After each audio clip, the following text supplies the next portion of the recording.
अस्सलाम वालेकुम everyone, this is Humayun. Shark tank Pakistan episode 3 का जब मैंने प्रोमो देखा तो इतना सनसनीखेज प्रोमो था कि मुझसे पूरा वीक इंतज़ार करना बहुत ही मुश्किल हो गया। सो फाइनली संडे को एपिसोड ऑन एयर हो गई, जिसको देखने का मुझे तो बहुत सारा शौक था और यकीनन आपको भी मेरी तरह होगा। तो बात करते हैं पिच नंबर 1 की, जो कि एक विनिंग पिच थी।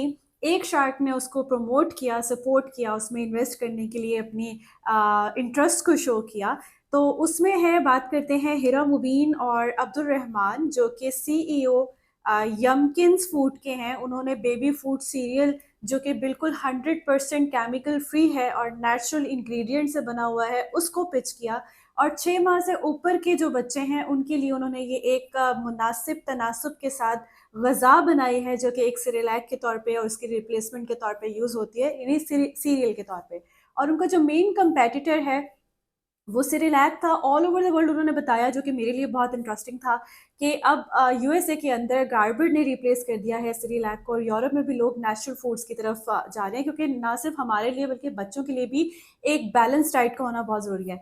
यहाँ पे जो चीज़ मुझे बहुत इंटरेस्टिंग लगी वो ये है कि जब रुमाना डाडा ने उनसे क्वेश्चन किया कि आपकी जो रेसिपी है वो कोई भी कॉपी कर सकता है, तो इसके अंदर क्या वैल्यू प्रपोजिशन है, या इसको आप कैसे सेफ समझती हैं। तो उनका जो हिरा मुबीन है, उनका जवाब बड़ा ज़बरदस्त था कि इसके अंदर जो रेशो यूज़ हुई हुई है हर इंग्रेडिएंट की, वो हर किसी के लिए नहीं है। ऑल्दो उन्होंने अपनी पैकिंग के ऊपर अज्जा मेंशन किए हैं, लेकिन उसका कितना मिकदार इस्तेमाल होगा वो मेंशन नहीं है। प्लस उसको आप घर में बना नहीं सकते। अप्रिशिएट किया बहुत सारे जजेस ने उनके जवाब को, कि बहुत ज़बरदस्त जवाब दिया।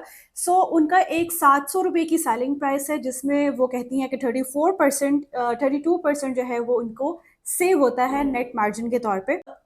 तो चूंकि ये एक बहुत वास्ट फील्ड है, बहुत ज़्यादा इन डिमांड है, तो यहाँ पर फैसल साहब ने थोड़ा सा आउट हुए इस इन्वेस्टमेंट से, क्योंकि उन्होंने कहा कि इसकी डिस्ट्रीब्यूशन बहुत टफ है।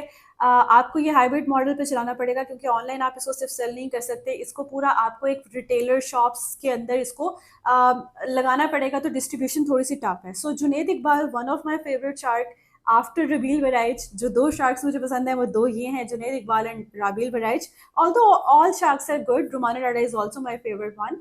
सो जुनेद इकबाल ने कहा कि डायरेक्शन बहुत अच्छी है, लेकिन आप इसको प्रीमियम लेवल पर बेचें। सेरेलैक से थोड़ा हाई प्राइस पे बेचें शुरू में, अगर आप कम यूनिट्स बेचेंगे तो कोई मसला नहीं है, लेकिन चूंकि ये एक ऑर्गेनिक 100% केमिकल फ्री है, सो इसको प्रीमियम पैकेजिंग और प्रीमियम लेवल पर सेल आउट करना चाहिए।